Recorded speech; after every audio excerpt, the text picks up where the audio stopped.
Chapter 6 The Departure I was forced to marvel at the equanimity shown by the people of Achemeria in the face of all these dire problems and dangers.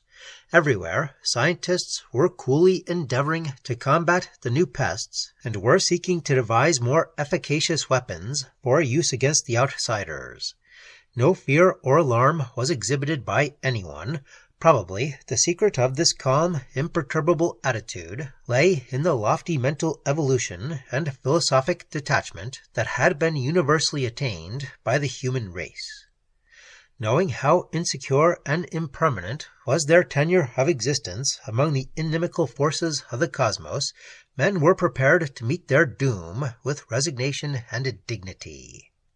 Also, the race had grown old, and many, perhaps, were tired of the quotidian sameness of life and were ready to welcome anything, no matter how hazardous, in the nature of change. Jarma was now full of refugees from the outlying plantations, and more were arriving hourly. But gazing on the calm, unhurried throng, no one could have guessed the parlousness of the general situation. There was no evidence of strife or peril or apprehension, and even the war in the Martian quarter was conducted silently, since the weapons employed were all noiseless. Some of the Martian buildings, however, had been fired by heat rays, and a pall of black smoke was rising and mushrooming above the ruddy flames. Jarma had suffered less, so far, than most of the other Achemerian centers. The whole country was in disorder, and all communication was becoming seriously deranged. However, a few hours after the return of Kronos, Altos, and myself, there came from southern Achemeria the warning of a new and more lethal plague than any which had hitherto appeared. A tiny Venusian microorganism, a sort of aerial algae, which spread and increased with phenomenal celerity, had been turned loose, and was rendering the air unbreathable for human beings over a vast and ever-growing area. It was harmless to the Venusians themselves, for the thick, vaporous air of their native jungles was full of it, and though it was deleterious to the Martians, the latter had prepared themselves beforehand, and were all equipped with respiratory masks and atmospheric filters. But men were dying of slow asphyxiation, marked by the most painful pneumonic symptoms wherever overtaken by the strange pest.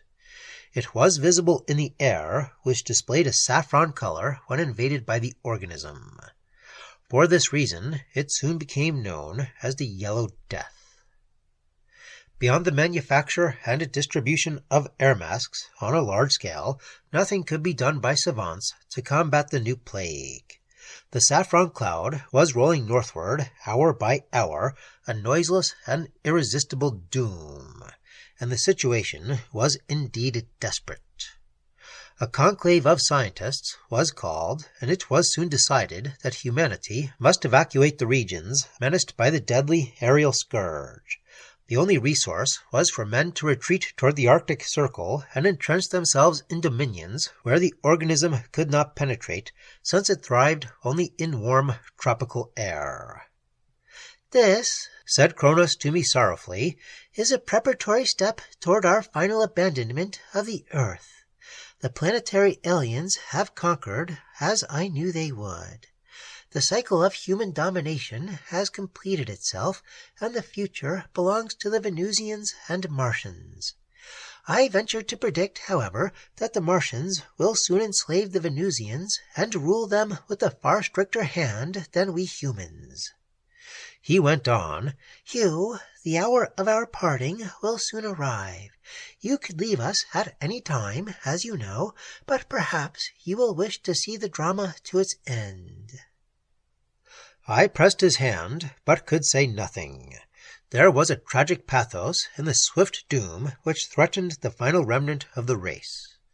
Remote and alien as these people were in many of their customs and ideas and feelings, they were still human. I admired their stoical courage in the face of irretrievable disaster, and for Kronos himself, after our long association and mutual vicissitudes, I had conceived a real affection. All of Jarma was now astir with preparations for the northward flight. Every air vessel or spacecraft available was mustered for use, and more were being built with miraculous expedition. There were great airliners and freighters in which personal belongings, food supplies, and laboratory equipment were transported, and the skies were thronged with their departure and their return for new cargoes. Perfect order and organization prevailed, and there was no trace of hurry or confusion anywhere. Kronos, Altus, and myself were among the last to leave. An immense bank of smoke was looming above the Martian quarter, and the weird, hydrocephalus inhabitants were being driven forth by the flames, and were invading the deserted streets of the human section when we rose above the city in the time vessel and steered northward. Far to the south, we could see a saffron cloud that had covered the horizon, the micro-organic plague that was smothering the whole of Acameria. Beneath the guidance of Kronos, our vessel rose to a lofty elevation where more than the ordinary atmospheric speed was possible. Flying at 700 miles per hour, we soon neared the realms of perpetual winter and saw the sheeted ice of the polar regions glittering far below us. Here, humanity had already entrenched itself, and whole cities were being reared as if by magic amid the eternal wastes of snow.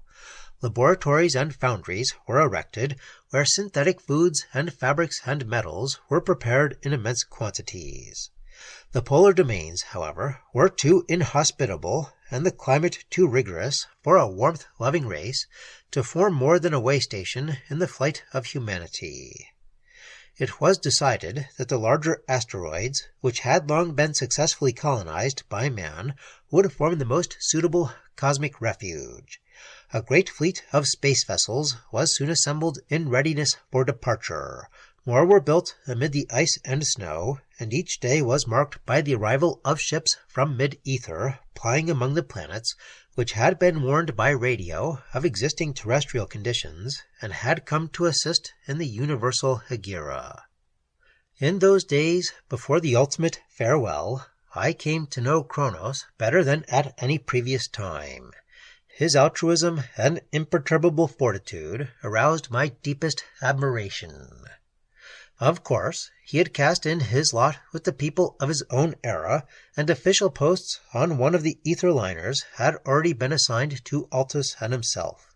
Those who displayed any interest in the matter were informed by Kronos that I, Huno Pascon, intended to return alone in a small ether vessel to Pallas, my supposedly natal asteroid.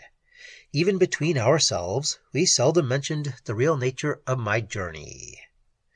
Kronos gave me careful instruction regarding the mechanisms, both spatial and chronological, of the time machine, but to avoid any error, he himself arranged all the controls in preparation for my flight through backward time.